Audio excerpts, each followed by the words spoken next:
ሰላም ጤና ይስጥልኝ። እንደምንውላችሁ አደራችሁ፣ እንደምንሰነበታችሁ የተከበራችሁ ወገኖቼ ከሀገር ውስጥም ከባህር ማዶም ያላችሁ በያላችሁበት ሰላማችሁ ይብዛ። ዕለቱ ለተሰኞ ሲሆን እንደ ዕብራውያን ዘመን አቆጣጠር ኒሳን በሚባለው ወር 9 ቀን 5785 ዓመት ዓለም ላይ እንገኛለን ማለት ነው። ዛሬ ደግሞ የአምላክ ፍቃዱ ቢሆን ባለፈው ካቋረጥነው ላይ አጋዳ ሸልፔሳ ወይም ደግሞ ስለ ፋሲካ በዓል ነው ትንሽ ባንድ ላይ የምንማረው። ባለፉት ቀናት ባለፉት ክፍሎች ትንሽ አለፍ የከታሪክ ጋር በማጣቀስና የበዓላቱ ስሞችን ለመማር ወይም ደግሞ ለመተንተን ሞክሬያለሁኝ። ዛሬ ደግሞ ባንድ ላይ ሆነን በዛን ቀን ምሽት እንግዲህ በፔሳ ወይም ደግሞ በፋሲካ ቀን ምሽት የሚቀርቡትና ምክንያታቸው ምንድነው የሚለውን ባንድ ላይ እንማራለን ማለት ነው። እና እንግዲህ በመጀመሪያ ደረጃ ዓመቱን በሙሉ ስንፈልገውና ስንመገበው የኖርነውን የቦካ ዳቦ የምንለው ነውና እንግዲህ የቦካ ነገር ነው። አሁን በዚህ ሰሞን እያሯሯጥ ነው ያለንን በመብራት በሻማ እያበራን የት ነው የደረሰ የት ነው ያለ እያለን የምናፈላልገው ምክንያቱ ምንድነው? እንግዲህ ዓመቱን ሙሉ ስንመገበው ጥሩ ምግባችን ሆኖ ቆይቷል። እንዴት ነው እንደገና በፋሲካ ይህንን የቦካ ነገር ምናፈላልገውና እያፈላለግነን ልክ እንደ ጠላት ምን እያሳደድነን ምናቃጠለው ምክንያቱ ለምንድን ነው ብለን ስንል እንግዲህ እንደምናውቀው የቦካም ያልቦካም ቂጣ ሁለቱም ከውሃና ከስንዴ ናቸው የሚቦኩት ማለት ነው።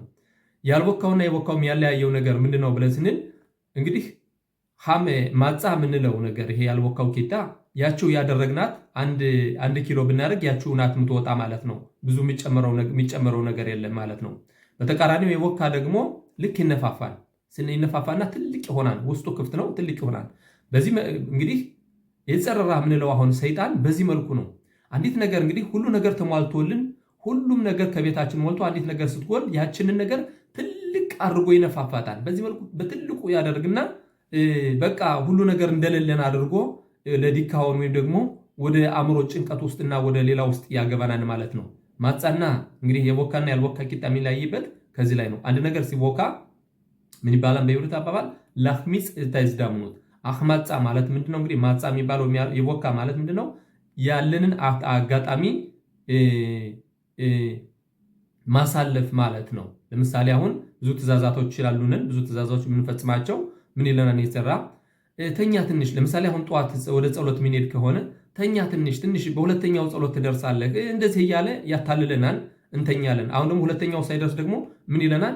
ሁለተኛው ጸሎት ባትጸልይም እኮ ከቤት መጸለይ ትችላለህ። አብርሃም አባታችን እኮ ከቤቱ ነው ለራሱ በግሉ ነው ሲጸልይ ነበር። ስለዚህ ልክ እንዲህ እያለ ሲያዘገየን ከቆየ በኋላ የሥራ ሰዓት ይደርሳል። ጸሎት ሳንጸልይ ወደ ስራ የሚነድበት አጋጣሚ ይመጣል። ይህ ማለት ምንድነው? ላህሚጽ ይዝዳምኑት ወይም ደግሞ አጋጣሚውን አለመጠቀም ማለት ነው። እና የማጻ ዋና ሁኔታው የሌለውን ነገር ትንሽቱን ነገር ልክ እንደዚህ ትልቅ አድርጎ አስመስሎ መቅረብ ማለት ነው። ሁለቱም እንግዲህ ብለናል። ሁለቱም የቦካውና ያልቦካ አንድ ኪሎ ለምሳሌ አድርገን 1 ኪሎ ካቦካንን የቦካውና ያልቦካው የሚለያይበት ምንድነው? ያልቦካው ደረቁ ቂጣ ያቺው ነች የምትወጣው። የቦካው ግን በጣም ትልቅ የሆነና ብዙ ቦታ ይይዛል ማለት ነው። እና ደግሞ አሁን ይሄ ጸረራ የምንለው ሰይጣን ደግሞ በዚህ መልኩ ነው እንግዲህ ትንሽቱን ችግር ትልቅ አድርጎ አስፋፍቶ ያሳየንና ወዳልተጠበቀ አእምሮ መዋከብና የአእምሮ ጭንቀት ውስጥ የሚያገባል። በዚህ መልኩ ነው ትንሽቱን ችግር ትልቅ ያደርጋታል ማለት ነው። ሌላው ደግሞ ማጻ ማለት ይሄ ደግሞ የቦካ ማለት እንግዲህ ዳቦ መነፋፋት ነው። ፈጣሪ አምላክ ምን ይላል?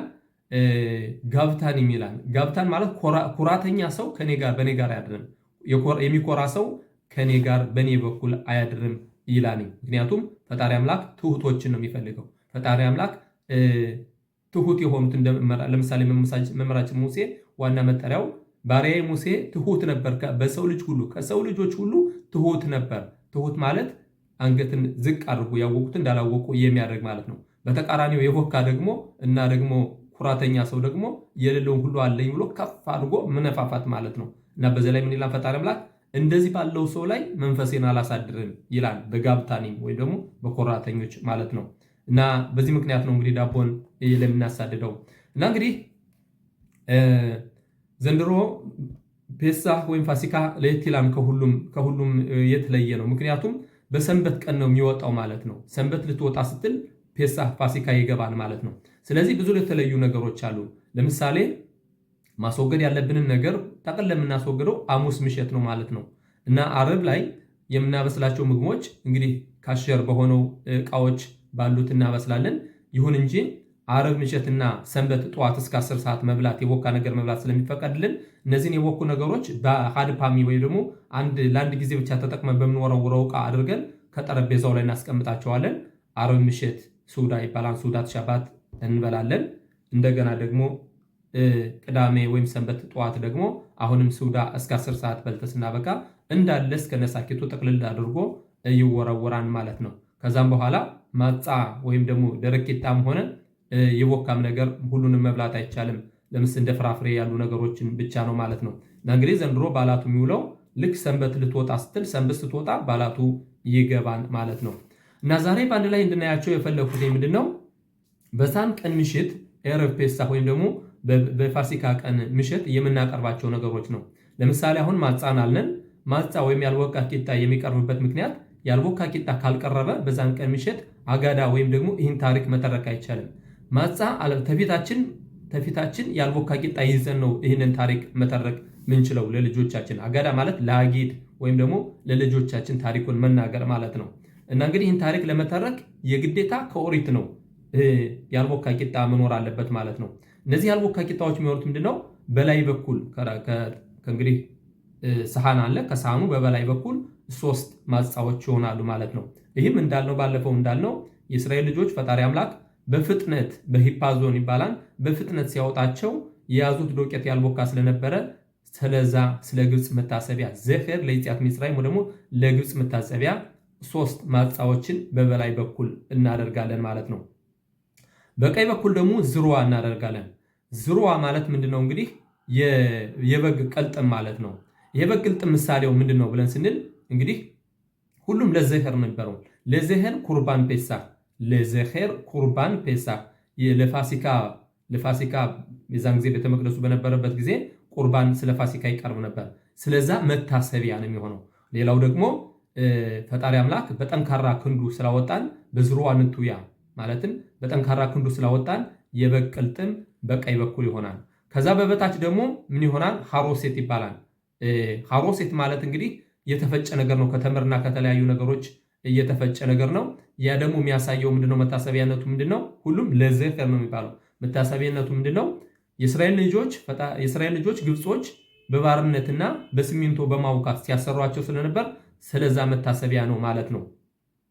በግራ በኩል ደግሞ ቢጻ ወይም ደግሞ እንቁላል የበሰለ እንቁላል ይሆናል ማለት ነው። በግራ በኩል ይህን እንቁላል ለምንድን ነው የሚሆነው? አሁንም ለዘኸር ኩርባን ሀጊጋ ማለት እንግዲህ አሁንም ቤተ መቅደሱ በነበረበት ጊዜ ሀግ ማለት ደስታ የበዓል ደስታ ይደረግ ነበር። በዛን ጊዜ የደስታ በዓል ለባሉ ደስታ ቁርባን ይቀርብ ነበር እና ስለዚህ ለእንቁላል ይቀርብ ነበር። አሁንም ይህም ለመታሰቢያ ለዘኸር ኩርባን ሀጊጋ ይባላል። ሌላው ደግሞ እንቁላል እንደምታውቁት ክብ ነው። ያበል ወይም ደግሞ በሐዘን ጊዜ የሚበላ ነው። ለምንድን ነው ብለን ስንጠይቅ ምንም እንኳን ዛሬ ፔሳህን ስናቀርብ በደስታ ቢሆንም ቤተ መቅደሳችን እስካልተሰራ ድረስ አሁንም ሐዘን ውስጥ ላይ ነን ማለት ነው። ስለዚህ ሁለቱን መታሰቢያ አንደኛው የእንቁላል ዋናው ለዘኸር ቁርባን ሀጊጋ ወይም ደግሞ ለቁርባኑ ለባላት የምናቀርበው የነበረው ቁርባን መታሰቢያ፣ ሁለተኛው ደግሞ ቤተ መቅደሱ ስላልተሰራ ለቤተ መቅደሱ ሐዘን እንደ ሐዘን ሆኖ ማለት ነው። ከመሃል ላይ እንግዲህ ደግሞ ንጉስ ሆኖ ያለው ማሮር ይባላል። ማሮር ማለት እንግዲህ መራራ ቅጠል ነው ማለት ነው። ይህ መራራ ቅጠል ደግሞ ዋና መታሰቢያነቱ የእስራኤል ልጆች በመራራ ኑሮ ሲያሰሯቸው ስለነበር በባርነት ሲያሰሯቸው ስለነበር ይሄ መራራ ቅጠል ይቀርባል ማለት ነው። በግራ በኩል ደግሞ ከታች ደግሞ ከቢጻው ዝቅ ብሎ ከታች ደግሞ ምን ይቀርባል? ካርፓስ የሚባል ነገር አለ። ካርፓስ ማለት እንደምታውቁት እንግዲህ ዛሬ ብዙዎቹ በአሽካናዚ የተለያየ ነው። እኔ አልሃ ብዙም አልገባም። ይሁን እንጂ አሽካናዚዎች የሚያቀርቡትኝ ሰለሪ እያለን የምንለው ነው። እኛ ግን ሁሉም ሐሳ ነው የምናቀርበው ማለት ነው። ሐሳ ማለት በአማርኛ ምንድን ነው? ሁላችሁም እንደምታውቁት ሐሳ ማለት ጎመን እንደ ጎመን ያለ ቅጠል ነው። በአማርኛ ስሙን ሰላጣ መሰለኝ የሚባለው የሰላጣ ማለት ነው። ከታች ደግሞ አሁንም ደግሞ ሐዘረት ይባላል። ይህ ሐዘረት ደግሞ አሁንም የተፈጨ ነው። ይህ ደግሞ ለዝኽርቲት ለምሳሌ ሲሚንቶ እያስወኩ ሲያሰቃያቸው ስለነበሩ በዚህ መልኩ እነዚህን እናቀርባለን ማለት ነው። ከዚህ ውጭ በሆነ ደግሞ እንደምታውቁት 4 ብርጭቆ ወይኖችን እንጠጣለን በፔሳህ። ለምንድን ነው ብለን ስንጠይቅ ኦሪት ዘጸአት ምዕራፍ 6 ከቁጥር 1 ጀምሮ እስከ 8 ድረስ ያሳየናል። እነዚህን አንበን ዋና ጥቅሙን ለምን እንደምንጠጣው እንግዲህ አንድ ሰው በዓላትን ሲያከብር ዝም ብሎ በተለምዶ ማክበር ብቻ ሳይሆን ምክንያቱ ምንድን ነው? ምክንያቶችን ካላወቅነን በዓላቱን ማክበሩ ዋጋ ላይኖረው ይችላል። ምክንያቱም አለን። ይሄ የምናደርግበት ምክንያት ሁሉም አያውቅም ማለት ያለም ሁሉም ሰው ያውቃል። ይሁን እንጂ ማስታወስ ወሳኝ ነው። እኛ ዛሬ አሁን 1 ወር ብለን ነው በየጸሎት ቤቶቹ እየሄድን ትእዛዛቶችን፣ ህግጋቶችን እየተማርነን ያለው። ለምን በየዓመቱ ማስታወስና አዲስ ነገር አዲስ ማድረግ አለብን ማለት ነው። ለልጆቻችን ስንተርክ በዛን ቀን ምሽት ስንቀርብ ለልጆቻችን የምንተርከው ተረክ የምናውቀው ነገር መሆን አለበት። ልጆቻችን ጥያቄ ቢጠይቁን እንግዲህ ከአራቱ ጥያቄዎች እንኳን ሲጠይቁን ምን ብለህ ትመልሳለህ ይላል። ካላወቅነን ዛሬ ካልተማርነን የምንመልሰው ነገር አይኖርም ማለት ነው እና ኦሪት ዘጸአት ምዕራፍ 6 ቁጥር 1 ጀምሮ እንደዚህ ይላል። እግዚአብሔርም ሙሴን አለው በጸናች እጅ ይለቃችኋልና በጸናችም እጅ ከምድር አስወጥቶ ይሰዳችኋልና አሁን በፈርዖን የማደርገውን ታያለህ። እግዚአብሔርም ሙሴን ተናገረው አለው እኔ እግዚአብሔር ነኝ።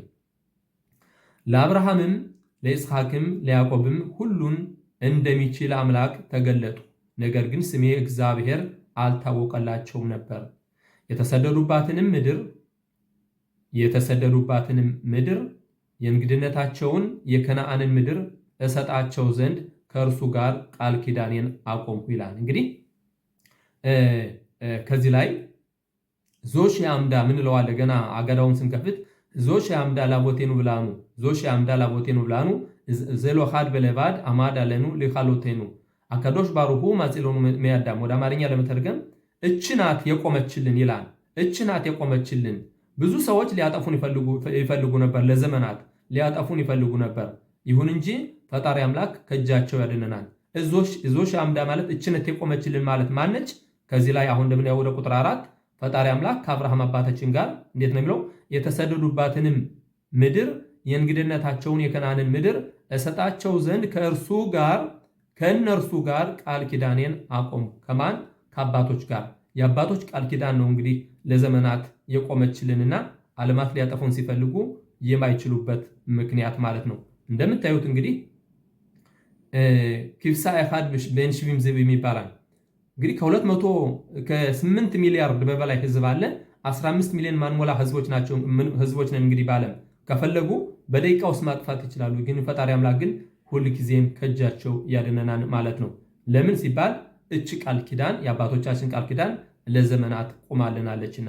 ቀጠል አድርጎም ወደ ቁጥር 5 ደግሞም እኔ ግብፃውያንን የገዟቸውን የእስራኤልን ልጆች ለቅሶ ሰማሁ፣ ቃል ኪዳኔንም አሰብሁ ይላል። ስለዚህም ለእስራኤል ልጆች እንዲህ በላቸው እኔ እግዚአብሔር ነኝ፣ ከግብፃውያን ባርነት አወጣችኋለሁ። 1 ከተገዥነታቸውም አድናቸዋለሁ። 2 በተዘረጋች ክንድ በታላቅም ፍርድ እታደጋቸዋለሁ። 3 ለእኔም ሕዝብ እንድትሆኑ እቀበላችኋለሁ። 4 አምላክም እሆናችኋለሁ። እኔም ከግብፃውያን ባርነት ያወጣኋችሁ እግዚአብሔር አምላካችሁ እንደሆንኩ ታውቃላችሁ። እንግዲህ 4 ብርጭቆ ወይኖች የምንጠጣበት ምክንያት በእነዚህ አባባሎች ማለት ነው። እንዴት ነው የሚለው?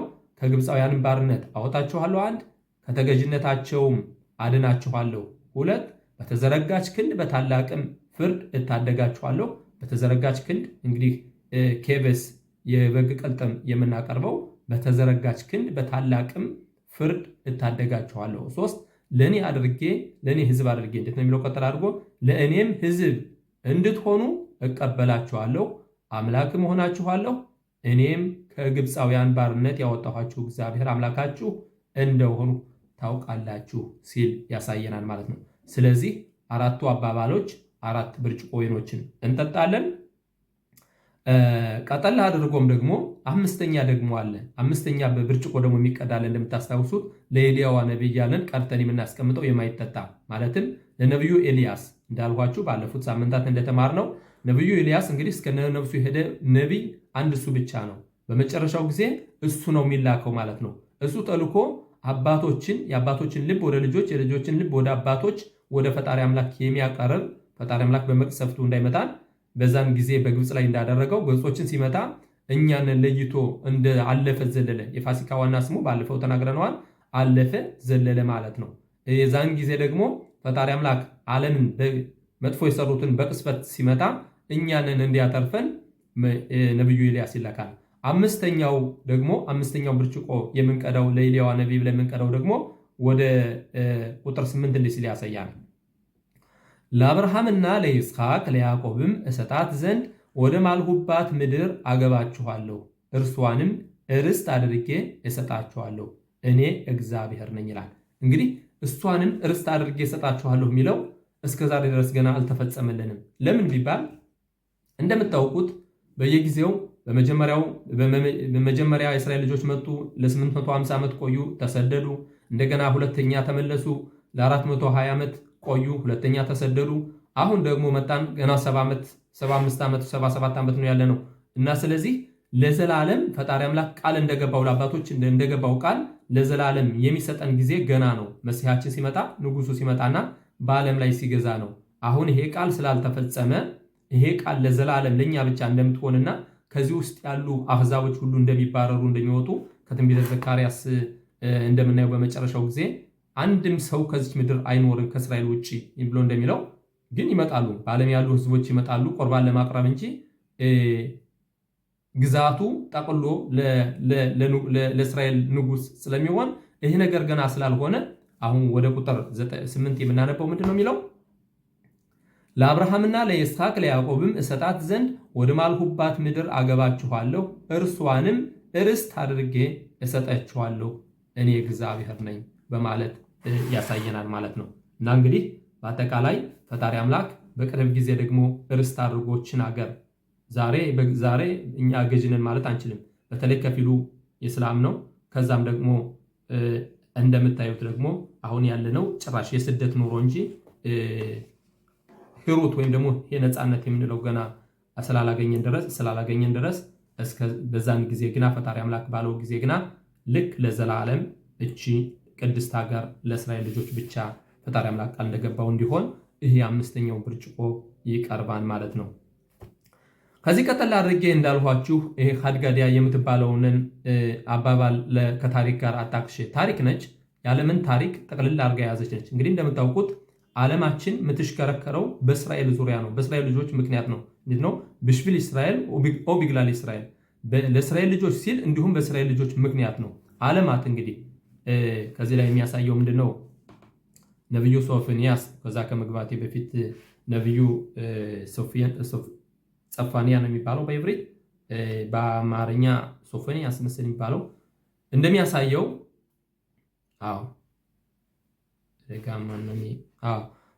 በአማርኛ ትንቢተ ሶፎንያስ ነው የሚባለው። ጸፋንያ ይባላል መቼም በአጠቃላይ በአማርኛ ምን ይላል? ከዚህ ላይ ምዕራፍ 3 ቁጥር 6 እና 7 ላይ እንዲህ ሲል ያሳየናል። አሕዛብን አጥፍቻለሁ ይላል። አሕዛብን አጥፍቻለሁ፣ ግንቦቻቸው ሁሉ ፈርሰዋል፣ መንገዳቸውን ማንም እንዳያልፍባት ምድረ በዳ አድርጌያለሁ፣ ከተሞቻቸውም ማንም እንዳይኖርባቸው አንድስ እንኳ እንዳይቀመጥባቸው ፈርሰዋል ይላል። እኔም ይላል ፈጣሪ አምላክ እኔም ይፈሩኛል፣ ተግሣጽንም ይቀበላሉ፣ ካዘዝኋትም ሁሉ ከዓይኗም ምንም አይጠፋም ብዬ ነበር። እነርሱ ግን በማለዳ ተነስተው ድርጊታቸውን ሁሉ አደረጉ ይላል። እንዴት ነው የሚለው? ከዚህ ላይ ዓለምንን የሚመታው፣ ዓለምንን የሚደበድበው፣ ዓለምንን የሚቀጠቅጠው እናንተ ይህን አይታችሁ እንድትማሩ ብዬ ነው ሲል በነቢዩ ሶፎንያስ ይናገራል። ለምንድን ነው የሚለው? አማርቲ አክሽትሪ በትኪ ሙሳር እኔ እንደሚለው ይሄ ከነሱን አሕዛብን ስመታ አሕዛብን ስደበድብ ከነሱ ሙሳር ማለት እንግዲህ ህጉን እንድትቀበይ ብዬ ነበረ። ምሳሌ አድርጎ ራብ ዛሜር ኮይን ምን ሲል ይናገራል? ሁሌ የምማርበት ሊቅ ነው፣ የጊዜያችን ሊቅ ነው። ራብ ዛሜር ኮይን ሁሉ የማያውቀው ሰው የለም። እና ምን ይላል? ምን ምሳሌ አድርጎ ያመጣል? አንድ ንጉሥ አለ፣ በአንዲት ሀገር አንድ ንጉሥ አለ። እንግዲህ ልጁ ያጠፋል። ያን ልጁ ሲያጠፋ ሊቀጣው ይፈልጋል፣ ግን ይቆያል ዝም ብሎ። ከዛም በኋላ ግን ያነ ደግሞ ጃንደረባ ወይም ደግሞ የመንግስት ከዛ የንጉሱ ሰራተኛ ደግሞ ትንሽ ስህተት ይሳሳታል። እንደ ሁኔታው ያንን ስህተት ማለፍ ይችል ነበር። ይሁን እንጂ ምንድነው ያደረገው? ያን ንጉስ ያንን ጃንደረባ ወይም ደግሞ የንጉስ ሰራተኛ አምጥቶ ልጁ ከፊቱ ላይ እያለ ከልጁ ላይ አቁሞ ያንን ሰራተኛ ይደበድበዋል፣ ይገርፈዋል ማለት ነው። ሙልጭ አድርጎ ይገርፈዋል። ከዚያ ላይ ሊያስተምረው የፈለገው ምንድነው? አንተም ስትሳሳት ይሄ ነገር እንደሚጠብቅህ ነው። በዚህ መልኩ ነው እንግዲህ ዓለማትን የሚያጋጫቸው፣ ዓለማትን የሚደበድባቸው፣ ግንባቸውን እያፈረሰ እንደ ዛሬ እንደምታዩት በኡክራይናና በተለያዩ ይህን ነገር ማደርገው እናንተ እንድትማሩና ሙሳር ማለትም የኔን ህግ እንድትጠብቁ ብዬ ነው ይላል። ደግሞ ሌላ ምሳሌ ያቀርባል። አሁን ምዕራፍ ዛሜርኮይ ነው። ሌላው ደግሞ ምንድነው? የንጉስ ልጅ ያጠፋል። ያን ንጉስ ልጅ ሲያጠፋ አባትየው ንጉሱ ምን ይላል? ይህንን ሳር ይባላል ወይም ደግሞ ሚኒስተር የሆነውን የንጉሱን ቤት ሚኒስተር ይህን ልጅ ቅጣው ይለዋል። ቅጣው ማለቱ መስመሩን አስይዘው ማለት ነው። ይሁን እንጂ ያነ ግን ባልተወለደ አንጀቱ ያን የንጉስ ልጅ ቅጥቅጥ አድርጎ አጥንቱ ውስጥ የሚሰበር ይመተዋል። በዛን ጊዜ ደግሞ ይሄ ንጉስ ደግሞ ያንን ልጁን ቅጣ የተባለውን ሚኒስተር ደግሞ ያስደበድበዋል። ለምን? እኔ ቅጣው ያልኩህ መስመር አስተምረው አልኩ እንጂ እንደዚህ ሰባብረህ ተው ብዬ አይደለም ያልኩህ። አሁንም አህዛቦቹና በእኛ ላይ ደግሞ የሚሆነው ምንድነው? እኛ የእስራኤል ልጆች ስንሳሳት ምን ያደርጋል? ወደ አህዛብ ይሰደናል። አህዛብ ደግሞ ባልተወለደ አንጀታቸው ቅጥቅጥ ያደርጉናል። በዛን ጊዜ ፈጣሪ አምላክ ደግሞ በአህዛቦች ላይ የሚያመጣው ይህ ነው። እናች ምሳሌ የምታሳየው ምንድነው? ታሪክ ነው። በቃሌ ብለው ይሻላል። ወደ መጨረሻውን በዕብሪት አነባዋል። እንዲህ ሲል ሀድገደ ይላል፣ በዕብሪት ነው። ይህ ታሪክ የሚያሳየው ምንድነው? አባቴ ይላል ሲጀመር፣ አባቴ በ2 ብር ወይም በ2 ሸቄል አንድ የፍየል ግልገል ገዛ ይላል። ያንን የፍየል ግልገል ድመት መጣ ነከሰችው ወይም በላችው ይላል። ያንን ድመት ደግሞ ውሻ መጥቶ ነከሰው ይላል።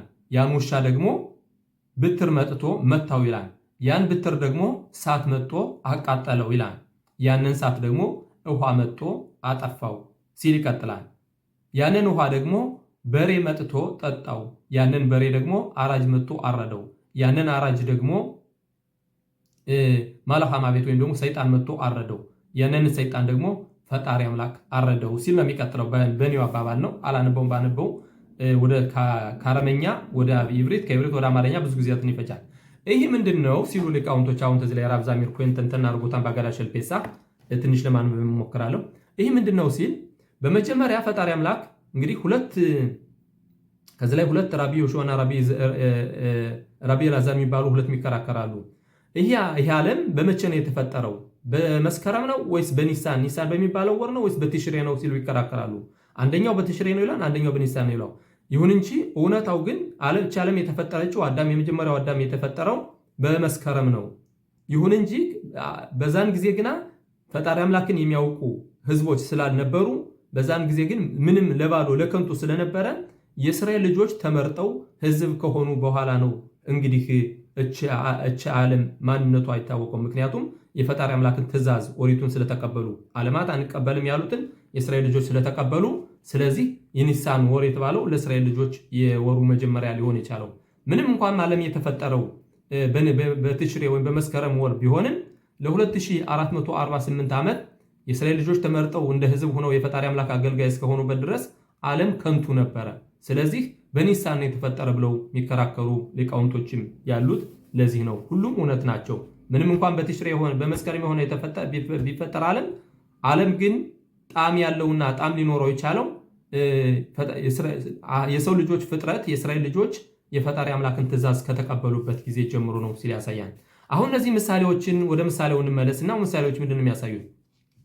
በመጀመሪያ አባት ማለት ማን ነው? አባት ፈጣሪ አምላክ አባታችን፣ የዓለም ሁሉ ንጉስ አባታችን የእስራኤል ልጆች በምንድን ነው የገዛቸው? በ2 ብር። እንዴት አድርጎ ነው የገዛቸው? በ2 ብር የቃሉ ኦሪትና የጽሑፉ ኦሪት 2 ጽላቶች ደግሞ 2 ጽላቶች እንደምታዩቸው 2 ጽላቶች 2 በእነዚህ የእስራኤል ልጆች ገዛ። ግዲ ወይም ደግሞ የፍየል ግልገል ገዛ ፈጣሪ አምላክ። ከዛ ላይ ድመት መጥቶ ነከሰ ይላል። ድመት ማን ነው? መጀመሪያ ጊዜ የእስራኤል ልጆች ከግብፅ ሲወጡ የተዋጋቸው ማን ነው? አማለክ የተባለው ማለት ነው። ድመት እንደ ድመት የሚታይ ምንድነው? ደካማ ነው። ዓለማት እየተንቀጠቀጡ ዓለማት ፈጣሪ አምላክ ለእስራኤል ልጆች ያደረገውን ታምርና ግብፅ ሲያሰጥማቸው እያየ ዓለማት እየፈሩና እየተንቀጠቀጡ አማልክ ግን የእስራኤል ልጆች ሳይፈራ ለመዋጋት መጣ። ምንድነው ልካሬር ወጣው ደግሞ ለማቀዝቀዝ ማለት ነው። ይሄ ማለት እንደ ድመት ይታያል ማለት ነው። አማልክ እንደ ድመት ይሆናል። ከዛ ደግሞ ውሻ መጥቶ ድመቱን ነከሰው ይላል። ውሻው ማን ነው? ከዛም በኋላ አማልክን መጥቶ የተዋጋው ማን ነው? አስቶር የተባለው የአስቶር ንጉስ ማለት ነው። እንደ ውሻው ማለት ነው። ከዛ ወደዛ ደግሞ በትር መጥቶ ውሻውን የመታው ደግሞ ማን ነው? ባቢሎን ማለት ነው። የባቢሎን ንጉስ በዓለም ላይ ነገሰና አስቶርን አወረደና ባቢሎን ነገሰ ማለት ነው ለ70 ዓመት። ከዛም በኋላ ደግሞ ባቢሎንን በትሩን ሰዓት መጥቶ የበላው ማን ነው? ፋርስ ማለት ነው። የዛሬዎቹ ኢራን እናጠፋቸዋለን እያሉ ኑሮ የሚይዙት ኢራን መጣችና ደግሞ እንትን ባቢሎንን ከዓለም ግዛት አወረደች ማለት ነው። እንግዲህ ማን ነው ማለት ነው? እንግዲህ በአጠቃላይ ወደ ስንል በሁለት ብር የተገዛቸው የፍየል ግልገል ማነች? የእስራኤል ልጆች። ገዢው ማን ነው? ፈጣሪ አምላክ። ድመቱ ማን ነው? እንዳልነው አማለክ። ውሻው ማን ነው? አሶር። እንደገና ደግሞ በትሩ ማን ነው? ባቢሎን። በትሩን የበላው እሳቱ ደግሞ ማን ነው? ፋርስ። እሳቱን ያጠፋው ደግሞ ማን ነው? ግሪክ። እንደምታውቁት ግሪክ ደግሞ ለ180 ዓመት ገዝታለች ማለት ነው። ከዛም በኋላ ደግሞ ውሃውን የጠጣው በሬው ማን ነው? ሮማ ነች ማለት ነው። ሮማ ደግሞ ልክ ግሪክን አውርዳ እንደምታውቁት ለ600 ዓመት ያህል በዓለም ገዛች ማለት ነው፣ የእስማኤላውያን እስከተነሱበት ድረስ። ከዛም በኋላ ደግሞ አራጁ ማን ነው ሲል አራጁ ማን ነው? ኢስማኤል ማለት ነው። የእስማኤል ደግሞ በዓለም ከዛሬ 1400 በፊት ወደ ዓለም ግዛት ወጡ ማለት ነው። ሮማ ከነገሰች ከ600 ዓመት በኋላ ማለት ነው ኢስማኤል መጣ። ይሄ ደግሞ አራጁ ነው ይለዋል። አራጁን መጥቶ የሚያርደው ማን? ይሄን አራጅ ደግሞ መጥቶ የሚያርደው ማን ነው? ማላኻማቤት። ማላኻማቤት ማለት እንግዲህ ሳሮሸል ሂሳብ ይባላል። የሂሳብ መላእክት ነው ማለት ነው። የሂሳብ መላእክት መጥቶ ደግሞ ማንን ያርዳል? ኢስማኤልን ያርዳል። ለምን? እነሱን ስለሚያጠቋቸው። ከዚህ ላይ ምን ይላል? አሁን እንግዲህ ይህ ሁሉ ታሪክ አልፏን ማለት ነው። ይህ ሁሉ ታሪክን ሁሉ ያሰባሰበው ይህ ሁሉ አልፏን። አሁን እኛ ያለን ከሁለት ደረጃ ላይ ማለት ነው። እንደምታውቁት አማሌክ የለም። እንደገና አሶር ወድቋን፣ ባቢሎን ፋርስ የሉም። የሁሉ ወድቀዋን፣ ዓለም ገዝተው አልፈዋን። ግሪክ አልፋለች። ሮማም ደግሞ ኢስማኤል ከመጣ ወዲህ ምንም እንኳ በዓለም እንትን የሚሉ ቢሆኑም ምንም ዋጋ የላቸውም። አሁን ኢስማኤል ነው ያለ። አሁን የምንጠብቀው ማን ነው? አራጁ መጥቶ የኢስማኤልን ሲያርደው፣ ከዛም በኋላ ደግሞ ፈጣሪ አምላክ መጥቶ ደግሞ ይህን ማላኻማቤት የምንለውን ሰይጣንን ሲያርደው፣ ከዛም በኋላ ዓለም ለፍጻሜ ይደርሳል ይላል እና ራብ ዛሚር ኮይና ጋር ሸልፌሳ ከሚለው ምን ይላል ተዝ ላይ ባታ ማላኻማቤት ሁ አሳሜህሜም። ሳሜህሜም ማለት እንግዲህ ሳሜህሜም ነው የሚባለው በቂጹር ስሙን ላለማንገስ ሁልጊዜም ሰይጣን አንለው። ኒክራ ሳማኤል ማለት ሳም የሚለው ፊደል እንደምታውቁት አደንዛዥ ዕፅ ማለት ነው። የሰው ልጆችን እያደነዘዘ ወደ ርኩስ የሚያገባቸው ማለት ነው። ኤል ማለት ደግሞ እንደ ማንኛውም መላእክት ነው ማለት ነው። ፈጣሪ አምላክ እንግዲህ በዛን ጊዜ አሁን ይሄ ሲመጣ ጊዜው ሲመጣ መሲያችን ሲመጣ ከሁለት ይቆርጠዋል ማለት ነው። ሳም የሚለውን አደንዛዡን ያስወግድና ኤል የሚለውን መላእክት የሚለውን ይተዋል። ምክንያቱም የስራው የእስራኤል ዓለምን ለማሳሳት ነበር። ለዚህ እንትን ያለው ቀጠል አድርጌ ተንተን አድርጌ ላነበውና ለመተርጎም ልሞክር። ሳሮሽ ኤሊሳብ በይኑ ብኔ ኤሳብ አኑትሪም ይተወረሩ ሌላኺም ኢም ብኔ ይሽማኤል አሙስሊሚም። ምን ይላል እንግዲህ ሳሮሽ ኤሊሳብ እንግዲህ እስማኤል መጥተው በዓለማት ላይ በክርስትናው እምነት ላይ መከራና ማትን ሲያመጡ በዛን ጊዜ የክርስትናው እምነት ዓለም እስልምናው መዋጋት ሲያቅተው የዛን ጊዜ ደግሞ የኤሳብ መላእክት ይሄ ሰይጣን ሊዋጋላቸው ይመጣን ይላል። እንዴት ነው የሚለው? ሳሮሽ ኤሊሳብ ሃይኑሽ ብኔ ይሳብ አኑትሪም ይተወረሩ ሌላኺም ኢም ብኔ ይሽማኤል አሙስሊሚም ለሃርሽ ይሮሽ ከማ ረቢም መሄም ነራጊም ወንሽኻቲም አልያዴ ብኔ ይሽማኤል ויכריזו עליהם מלחמה מאבק זה שבין מאלאኻמאבית לבין השוחט אשר שניהם מלאכתם להרוג אלא שאחד מהם חזק יותר, דהיינו המאבק שבין בני עשיו לבני ישמעאל אשר שניהם שופכים דמים, אלא שבני עשיו חזקים יותר וימשך באופן שבסך הכל ידם של בני עשיו תהיה על העליונה עד שיבוא הקדוש ברוך הוא וישחט את מאלאኻמאבית וימליך את ישראל לעולם። ምን ይላል እንግዲህ በአጠቃላይ ምንድነው የሚለው? በእኔው አባባል እንደተረው አልተረጉመው። እንግዲህ አሁን የሚሆነው መጨረሻው ላይ አሁን ያለነው ላይ ምንድነው? አሁን እንደምታዩት እስማኤላውያን በክርስትናው እምነት ላይ ለመዋጋት ይነሳሉ። የክርስትናውን እምነት ዓለም ለመውጋትና ብዙ ህዝቦች ያልቃሉ። ባለፈው ጉግ ማጎግ እንደተማር ነው። በዛን ጊዜ ሲያልቁ እነሱ ደግሞ ባለበለለ ጉልበታቸው የእስልምናውን እምነት ለክርስትናው እምነት የእስልምናውን እምነት ዓለም ለመዋጋት ይመጣሉ ማለት ነው። በዛን ጊዜ የክርስትናውን እምነት ዓለም የሚረዳቸው ማን ነው? ይህ ማላኻማ ቤት ምንለው ወይም ደግሞ የሰይጣን እያለን እንጠራው እነሱንን አርግዞ እስማኤልን ለመዋጋት ይነሳል ማለት ነው። በዛን ጊዜ ብዙ ህዝቦች ይረግፋሉ። ብዙ ህዝብ በዓለም ላይ ይረግፋል ይላል።